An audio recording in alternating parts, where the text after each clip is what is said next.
Hi guys, and welcome to episode 23 of the Brighton Jazz School podcast. I hope you've had a good week. Today we have got a fantastic show lined up for you. We have special guest Asaf Sirkis, a phenomenal drummer and a really lovely guy. I met Asaf right before the Lighthouse Trio gig last week in Brighton at St George's Church. It's a fascinating conversation. You're not going to want to miss it. We talk about all sorts of things: groove, swing, Israeli music, time signatures, Indian drumming, percussion, all sorts of stuff. It's absolutely fascinating. And then in Album of the Week this week, we're checking out his great album, Letting Go, which features a really interesting lineup, so don't miss that as well. So thank you so much for joining me. Don't forget to pop over to brightonjazzschool.com/podcast. Check out the pages there, leave comments and write me an email if you want. My email address is brightonjazzschool@gmail.com. In the meantime, sit back, relax, grab yourself a drink and enjoy the rest of the show.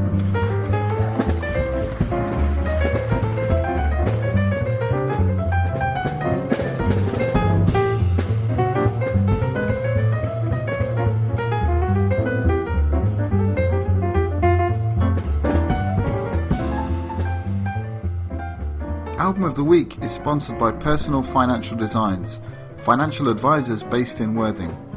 Check out the podcast page on our website for a link to get more information.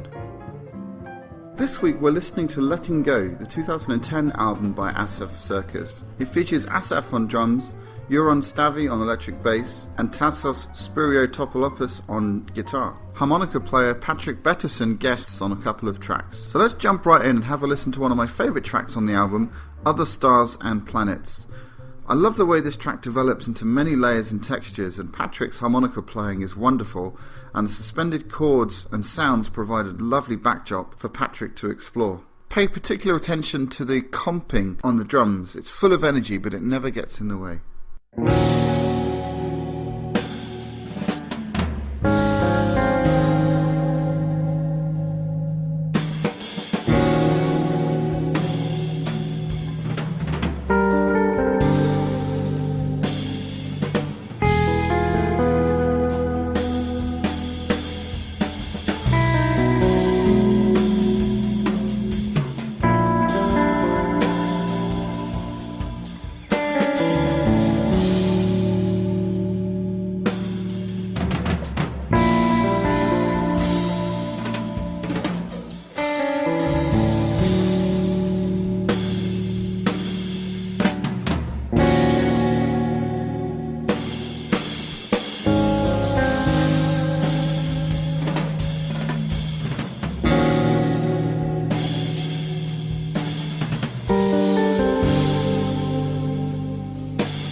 Wasn't that fantastic? And actually, I would love to hear your thoughts on some of these tracks that I play.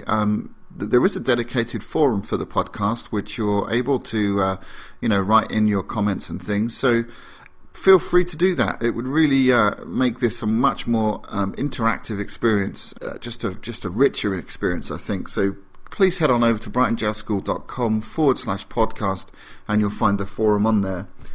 Okay, so let's have a listen to Ima. This is a great track and it has a wonderful introduction on the drums.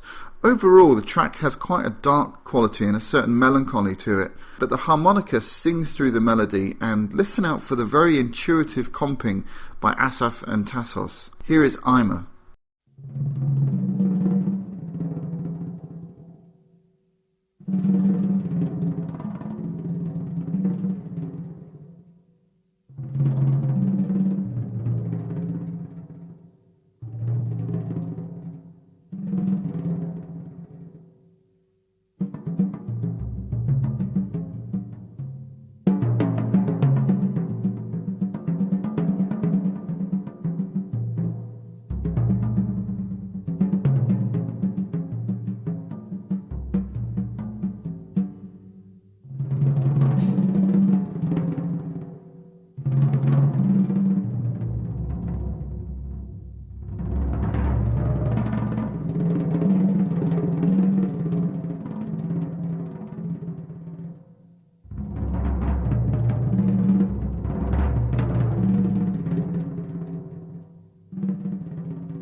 So that was Ima, and I purposely played you the whole track to that one because for me this kind of music can get you lost. If you close your eyes and you can be whisked away into faraway lands.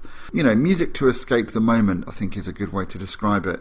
Much like a good movie. I want to leave you now with the end track of the album, and this is called Waltz for Rehovot, and this is a homage for Asaf's birthplace in Israel. So thank you so much for joining us on Album of the Week this week.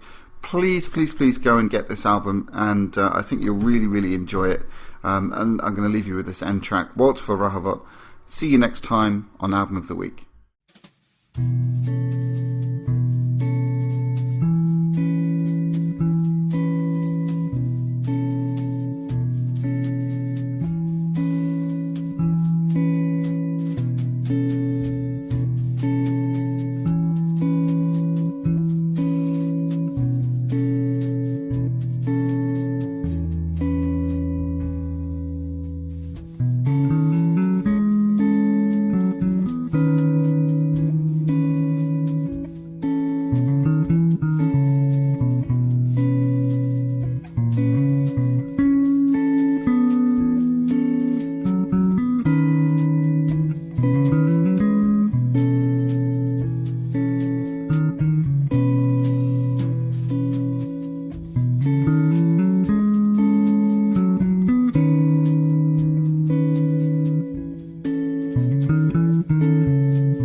welcome to the guest artist interview, and we're very privileged to have fantastic drummer Asaf Sirkis. Thank you so much for joining us. Thank you very much for having me, Wayne. It's a pleasure, and I just want to start with the music for tonight. I just checking you guys out in the sound check, and it's very complex music, and you're not reading, so you've obviously internalized and memorized all this music.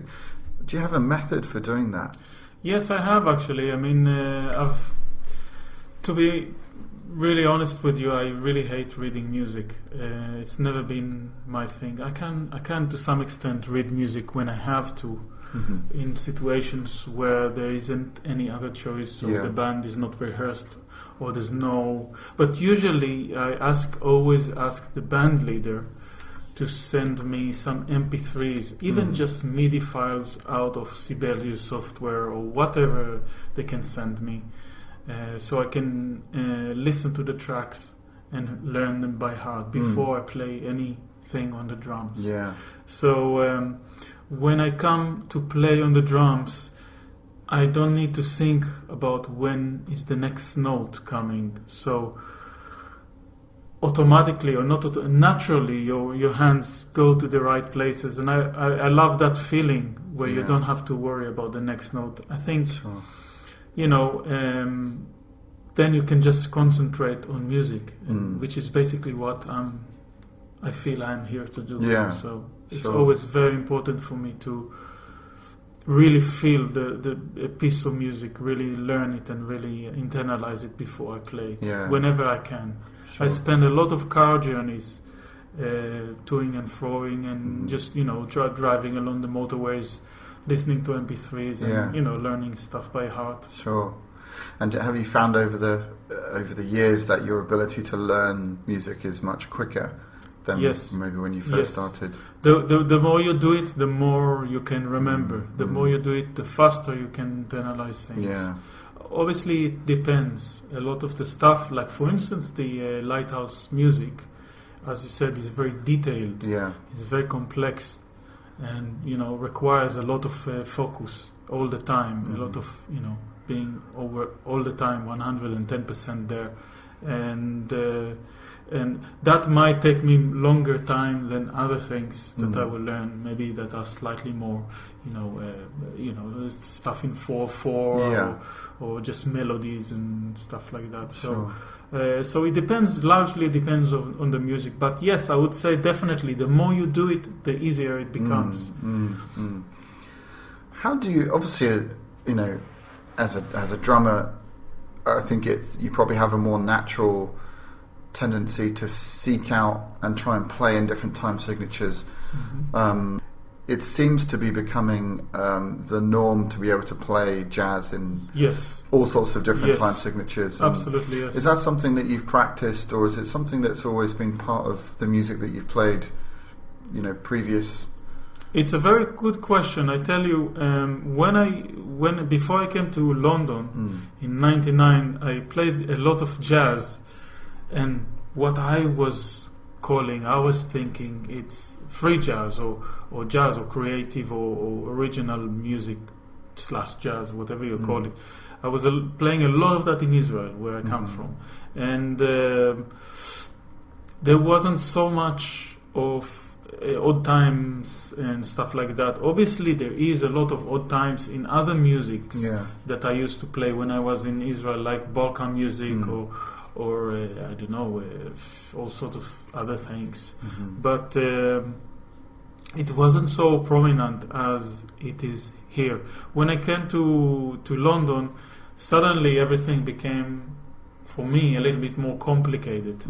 And it's a very, very interesting, it has been a very exciting learning curve for me, because when I came to London, everybody was playing in different time signatures. Some of those time signatures I knew before from say Balkan music but the claves were very different. Yeah. The emphasis, the accent were very different, and it's almost like I had to learn the whole thing from the start. Sure. How to play on 7/4 or 4/4 Yeah. or a 5/4 or 5/8 or so. So on. So everything was very different. People seem to feel these old times in different ways than I was used to. So I was quite frustrated for a while, and I was looking for a method. I was looking for something that will help me increase my ability to understand all these rhythms. And after a while, I found. And I looked into many things, and I found an old tape that I used to have of Carnatic music, South Indian temple music, and which I used to listen quite a lot. And I listened to it, and I said, yeah, maybe there is something in Indian drumming that might have the key for me for all that. And it has been amazing. Since then, I've been looking into the South Indian vocal percussion system, which I find extremely beneficial with understanding any rhythm, and increasing the understanding of rhythms that you already understand, as well as doing things that are more complicated, like playing in 15 or 13 or 17 or 21 or whatever you want to. Yeah. So that helped me quite a lot. And the thing is, London was great for that. Yeah. Because there's in England, and especially in London, there's a lot of Indian. Sure. There's a big Indian community, and there's a lot of great musicians. Over in London, other places, or people that come from India to London to give workshops. Yeah. So I started to take lessons, Konakol lesson. Konakol is the South Indian vocal percussion system, and I started to learn that, and it has really tremendously helped me a lot, and I'm still learning and really enjoying. Learning more and more about rhythms, and it's just infinite. It's just infinite. I remember Frank Harrison. I did a podcast with Frank Harrison a few months ago now, and he told me about those things you put up on YouTube. Yes, and I have to say, practicing them in the car, and it's a real eye opener, isn't it? Absolutely, absolutely. It'd be great to come and get you to come and talk to the students about that as well. I would love to do that. Fantastic. Yes, I would really love other people to try it out, because I think, especially with the way things are moving, especially with these days jazz, the jazz of these days, as you already said, it's becoming more complicated. It's becoming more elaborated, and especially in the rhythm, on the rhythm side. People today are talking about things like metric modulations, not only about odd times, but time signatures within time signatures and stuff like that, and layering rhythms and all sorts of things like that. And you do, if you practice Konakol, you can have such a deep understanding of these things that when you have that understanding, when you come to play on your instrument, it's not a struggle anymore. It's just the notes, the strokes, the taps on the drums just go to the right place, and it's a great feeling when that happens. Sure. I mean, I certainly noticed when I'm practicing odd time signatures, but in that jazz sensibility, you're trying. It's almost like I'm subconsciously trying to relate everything to 4, because that's so ingrained. But that's I quickly discovered that that's not the right way to feel the music. So that, I think that will help. Where can we find those clips on YouTube? Well, I have a YouTube channel with a number of clips about some of the basics of Konakol.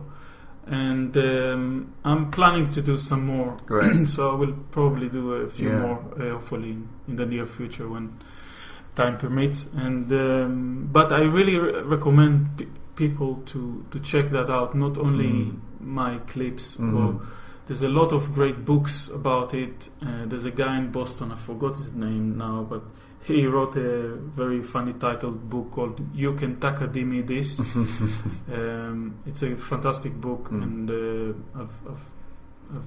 I've read it, and there's a lot of great videos. Yeah, I've got a lot of good videos from that I bought from India, not India, but from India, and there's a lot of. But I think if somebody really wants, if someone really likes to get into Konakol and we get to the bones of it, I would say go and learn with somebody. Yeah. And there's so many Indian percussionists, around. Yeah. So it's really the UK is blessed. Yes. With, Yeah. so it's.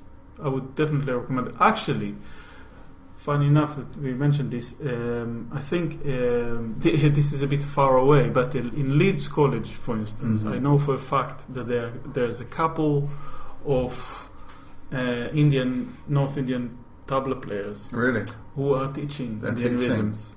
Yeah. Wow. And it's really interesting, and I really think that within the next 5 to 10 years, Konakol or Indian rhythm is going to become an integral part of any jazz education. Wow. I really think so. Yeah. I think it's going to be the next new thing that people will, because so many people are discovering this. That's really interesting. That's and scary, having to learn a whole new system.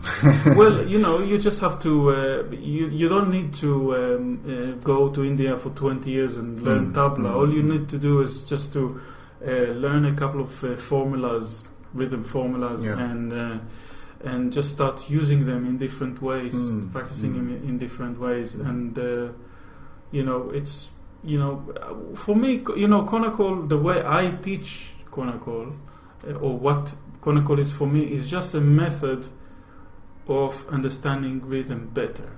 It's not something that you want to impress your friends, or for me, I know that a lot of people do that, but for me it's not a performance thing. It's just a concept. It's just a very personal work. Yeah. A very internal work. Works on your internal muscle, kind of thing, internal understanding. And when that is strong, everything else that you do would be as strong. Yeah. You can project anything, any idea on, say, the drum kit, and when it's performed on the drum kit, it'll have a lot more precision, and lots more conviction, and it'll project lots more information, lots more. It'll just give more to the musicians that are here, are with you on stage, or to the people who come to listen to you. Fantastic, fantastic. Here's another hard question. It's a question that I get a lot as a teacher. How do you define swing, and how do you teach someone to swing? It's a very good question. Ooh. Where should I start? Well, swing is, you have to understand as swing is a feeling, is a feel thing, is a feeling. So that's definitely there's people who try to say swing is between the triplet or between the 16th note, or it's somewhere between. That's already leaving that aside. It's a feeling thing. You have to really feel with your heart what you're doing when you play a cymbal or you play a line or whatever. And I think it can come from listening to a lot of people who swings. Okay, and it can come also from singing what you're playing. So like if you sing a line, so if you're a saxophone player and you want to practice in the car again. We're back to the car, yeah. Just singing your line or singing rhythms if you're a drummer will make you swing. Yeah, it will make you swing. Or I know some drummers who do dancing and singing. Okay. You know, it's a feeling thing. You have to get it in yourself. You know, really. There's a lot of ways to swing. You know, just play with people who swing. You know, or I don't know. What I like to do is at the moment I like to practice. Let's say a groove. So I just like to take a groove, just one groove. Like say I sit on a drum kit and I compose a groove. It might be a swing groove, and I sit like 15 minutes and compose a complete groove, 1 bar, 2 bar, 4 bars, whatever, and then sit on it for like 25 minutes without changing anything, without no improvisation, just playing that. And I think that really focuses your mind on how things feel and sound, rather than what is the next idea that will come to me now or not. You know, so there's a lot of it's hard to really say what it is. But for instance, I feel the same about, like, I always remember when I grew up in Israel in a small town called Rehovot, and I lived in the Yemenite quarter of the town. It's a little town, and the Yemenite people were very very happy people, and did a lot of celebrations, a lot of parties, and they always played. And there was, I remember this celebration day one day, and I was walking in the street in the evening, and I saw this drummer plays with really like a student drum kit. There was a bass drum, a snare, and a tom. And the tom, I remember, the tom didn't have the back head. It was really that cheap, basically. And the guy was singing to a microphone and playing the drums, just that with one stick. Wow. No, just one hand. And he was going tum ta ta tum ta ta tum ta ta tum ta tum ta ta ta tum ta ta tum ta tum ta ta, like this. And I walked behind him and I checked him out, basically. And whenever things feels like they swing and groove, I always, when I hear music and I suddenly have this picture of this guy sitting behind this guy, I know that things are swinging. I know that things are grooving. Yeah. So it's something that you have to listen out for, something that you need to feel and get into. And do you feel like the sense of swing evolves with you as a musician? I mean, do you think your swing feel has changed from maybe 10, 20 years ago than it is now? It has, yes. It has changed a lot. Yeah. I'm not sure how, though. Yeah. It has changed a lot. I think in earlier years when I was starting, I was thinking more about how the groove feels. And at the moment, I'm concentrating more on how phrases feel. Right. Okay. I think that has to do a lot with concord. But I'm still working that out, really. I'm not sure. I'm not really sure. But it has changed. It definitely has changed. I mean, I think since I started working on rhythm in the last good few years, my playing has become a little bit more focused on rhythm in that sense.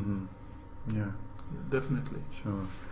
Can you talk about some of your early influences? How did you gravitate towards the drums when you got your first drum kit? Yeah. And who really inspired you when you were younger? Well, when I was about 10 years old, I really wanted to play the electric bass. Yeah.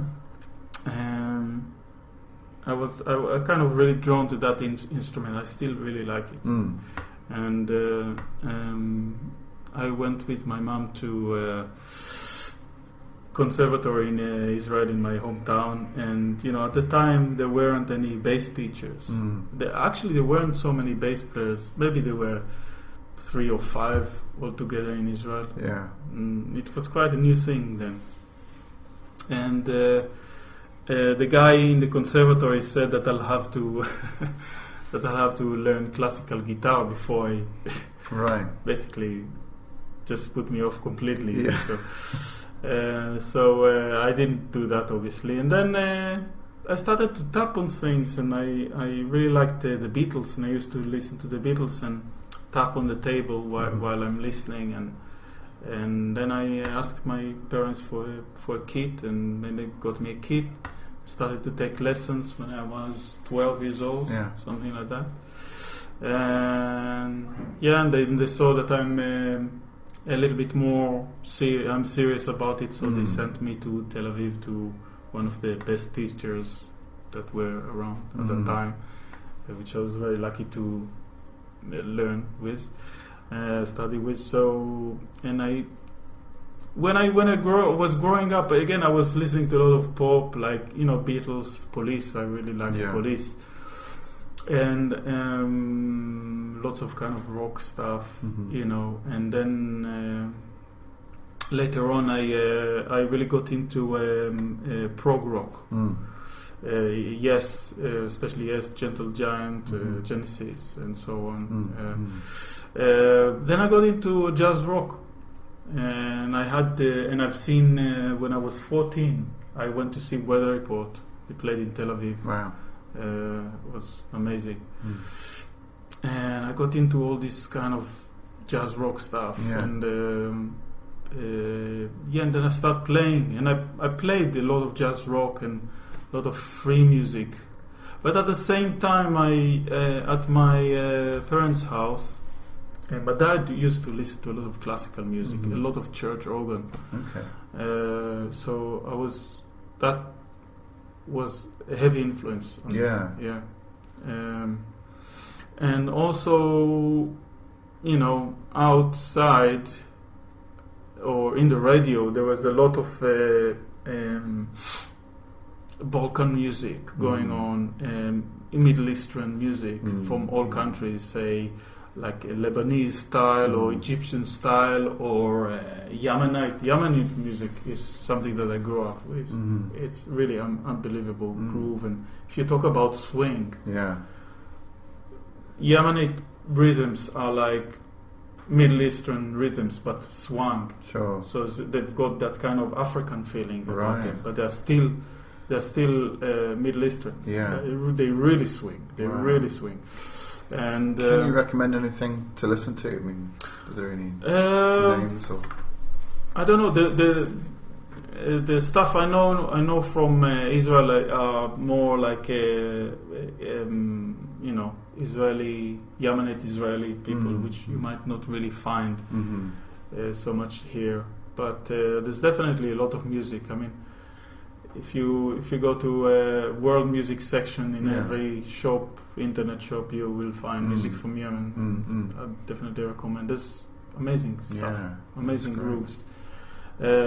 So that was going on too, and classical music, and then I got massively into Alan Holdsworth, which is an English guitarist. If for those of you listening who don't know, I really got massively into his playing and writing, and that influenced me quite a lot. And John Coltrane, Thelonious Monk.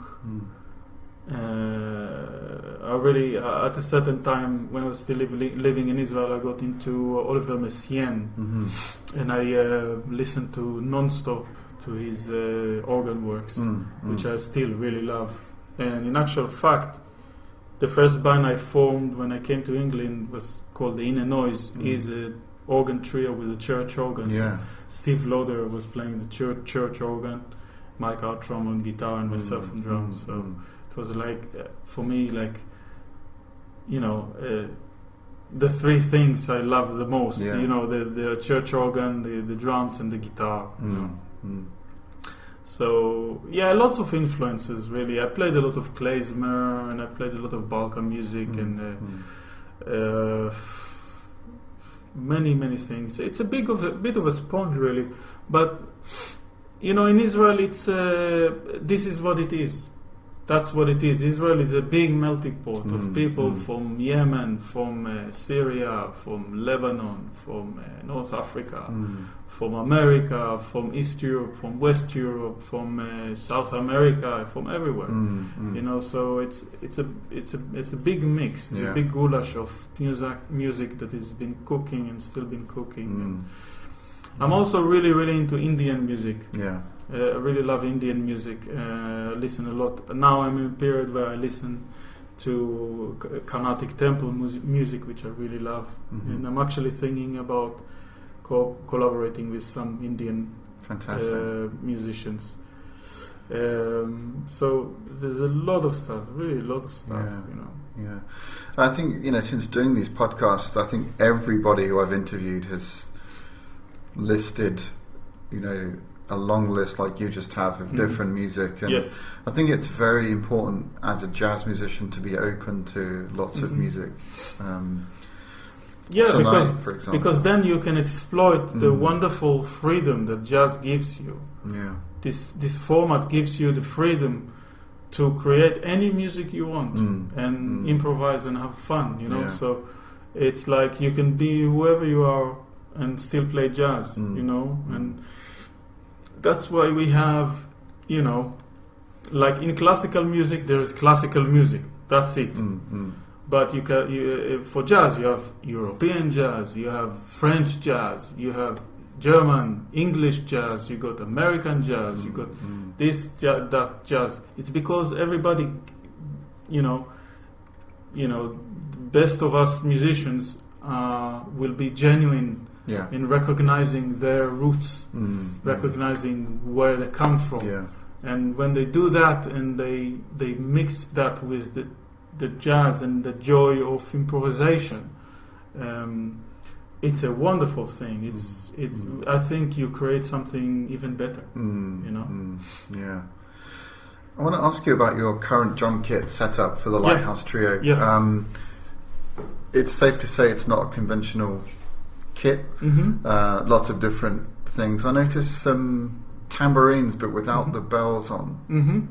Can you talk about how your kit evolved? Well, basically it was I worked that kit out and still changing things, and it's a work in progress basically. When we started the Lighthouse Trio with Tim and Gwilym, Tim wanted me to play percussion, hand percussion. So I was playing the wudu, I was sitting on the floor, and I put a cymbal upside down, and I played with a little brush on it sometime, and that was it. And sometimes I would go back to the kit and play a couple of numbers or something like that.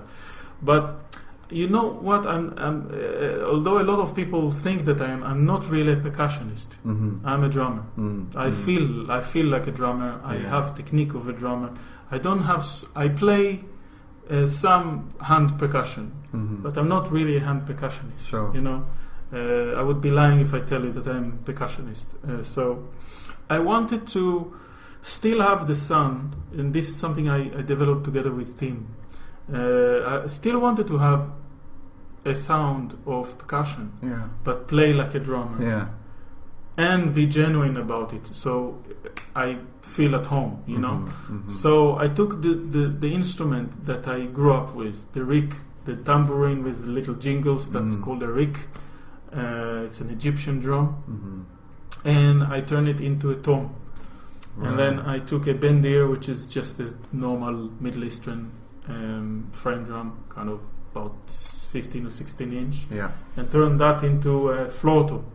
and took another bendir and turned that into a bit smaller and put that on instead of the snare. Sure. So I still have the bass drum, and then instead of the snare and toms, I have frame drums.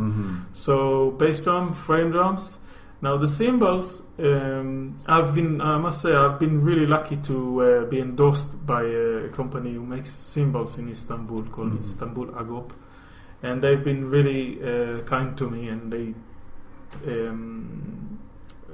they made some specially made cymbals for this kit. Wow. So they're all very small cymbals, very thin, so they resonate together with the kit. They're not too loud, they're not too soft. So and on the side I have an udu drum, which is a clay pot, which is it's kind of a big-ish drum. It's not like your normal udu. Normal udu is kind of medium sized. This one is a bigger one, so you can say it's a bass udu, and that's a hand drum, which is a very nice sound. And I also play the hang drum, which is a Swiss instrument. Quite a new instrument, isn't it? Quite a new, I think, in the last invented 10 years or so ago. Beautiful sound. Yeah, beautiful stunning.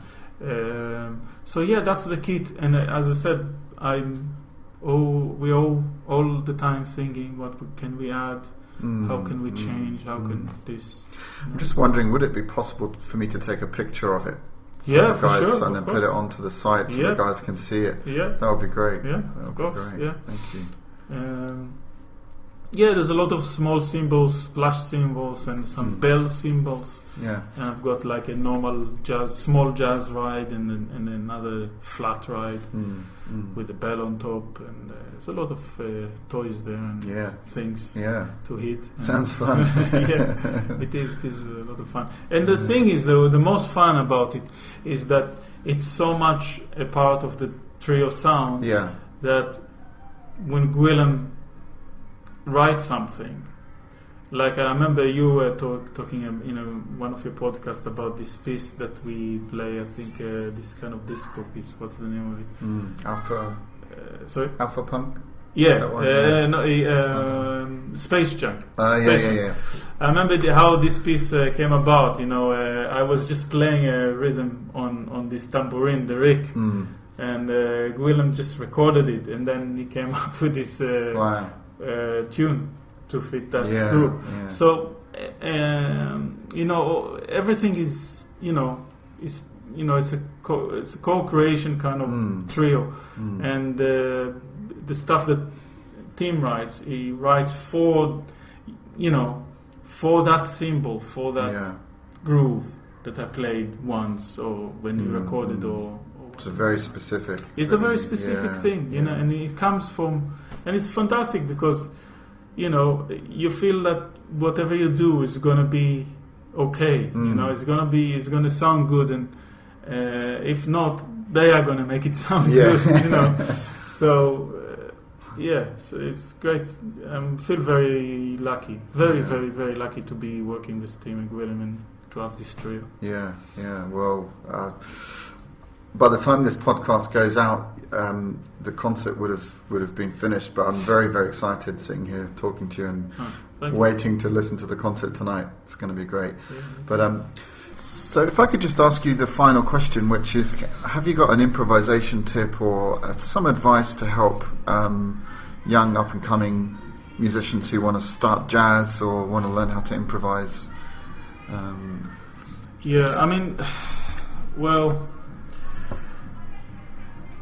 The first tip I would suggest to anyone who is going to improvise is always try to remember why you are playing.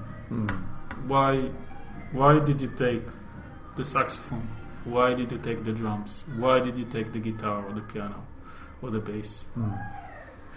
And normally the answer will be because I love it. That's what I want to do. Because I had a great experience, or because, and I would like people who are improvisers, or even people who are not improvisers, to always remember that always be in that vibe. So always remember how you felt about picking up an instrument, how excited you were about that, and I think that'll help the learning process to be a lot of fun, and it'll be very exciting and quick learning process. That's right. You have to really want to do it and love doing it, and everything else will sort itself out, for you. Yeah. If it's the right exercise or the right teacher or the right musicians to play with. And the thing is, always follow what you feel. If you feel something not right, if you feel something is not right for you, just leave it. If you feel that something is good for you and you want to do it, do it. And the reason is because when you do something that you love doing, and it is something which you are excited about doing, the quality of your doing is so much more powerful. Yeah. And believe me, this is very powerful stuff. If you enjoy what you do, everything that you do, you have a lot of power. Even if you're not as skilled as, say, some of the older musicians or some of the people who might be your teachers or might be the people who you're looking up to. It's always more powerful to be in that place. Yeah. And it's obviously learning and acquiring a language is very important. But always not to forget why you started and why you are doing it. That's great advice. That really is. I don't think we've had that one so far, but I think it's one of the most important one. Yeah, I think so, because you see, the thing is, and I see a lot of musicians get lost, and I hear this. Actually, the other day I was driving a friend of mine, piano player. I was giving him a lift home, and he was saying, "Oh man, there's so many things to learn," as if, you should be excited about that. You should not dread it. That there's so many things to learn. Shouldn't be a mountain to climb up. Yeah, exactly. It's not an exercise. You are not here to become to repair something. You see, you're not here to repair something. It's already good. You just need to, and you can't really learn everything. You can't. Even the greatest players that you admire, they don't know everything. Yeah. They might be very knowledgeable in certain areas, but the most important is the certain areas of their knowledge is the knowledge they acquire from their passion, from their joy, the love of doing. Yes, and that's where your selection has to come. You have to go to the things that you like doing, and leave aside the things that you don't like doing. Yeah. Okay, and again, acquiring. It's more. You can say that it's a bit more complicated than that, because when you are starting, you have to do certain exercise. You have to go to, say, if you're going to college, you have to do. So, if you don't find that you're not sure about something, but you still have to do it. So try to find a way in which to do that will make you feel better, or try to find something within that thing that makes you excited and go for that. Okay, there's always something positive you can get out of anything. Okay, so basically that's it. That's all it is. That's all it is. And I think that if more people will be listening to what they feel and what's good for them, we will have a thriving music scene. Absolutely. Full of creativity and new ideas. Not that it's not like that, it's also like that now, but it will be even more creative, even more innovative, even more unique, and that's basically it. Yeah, fantastic. Yeah. So there we go. So always stay connected to what you're listening to and go at it with joy and passion, and Asaf says everything will be fine. Asaf, thank you so much for your time. Thank you. I'm aware you have to go and prepare for tonight's concert, but thank you for joining me, and it's been a pleasure talking to you. Where can we find out about your upcoming gigs? And I have a website.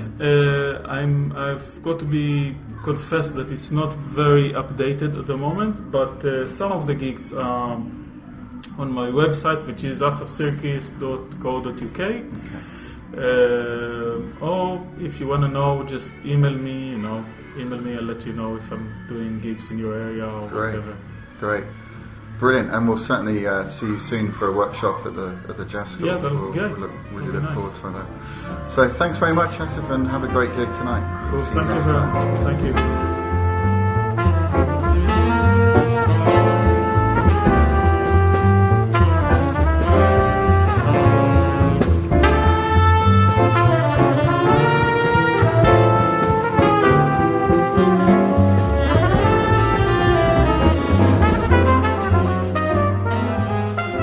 It's coming towards the end of the show, that time where I have to start to wrap things up and say my goodbyes.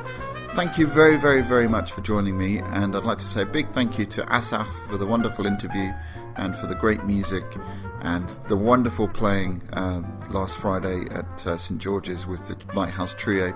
Really was a great concert. Thank you so much. Thank you very much to Mike Guest, who puts the podcast together. Thank you so much to our sponsors. That's Personal Financial Designs in Worthing. And thank you to you, the listeners. Thank you so much. And we hope you will join us again next week on another great interview, another great show. Stay in touch via the website, which is www.brightonjazzschool.com/podcast. And there is a very shiny PayPal button on there. Should you wish to donate some pennies to us, that would be really, really helpful. Be most grateful. So stay in touch and please spread the word about the podcast. If you're on Facebook, please or Twitter, please retweet things and share things. We want this to reach as many people as we can, obviously, but it's free and it's hopefully educational and it's exposing people to music that they may not have heard before, which has got to be a good thing, right? So please spread the word about this. That would be most grateful. Okay, in the meantime, I'm going to leave you with a track from Letting Go, and this is a great track. It's called Full Moon, and this is the Asaf Sirkis Trio.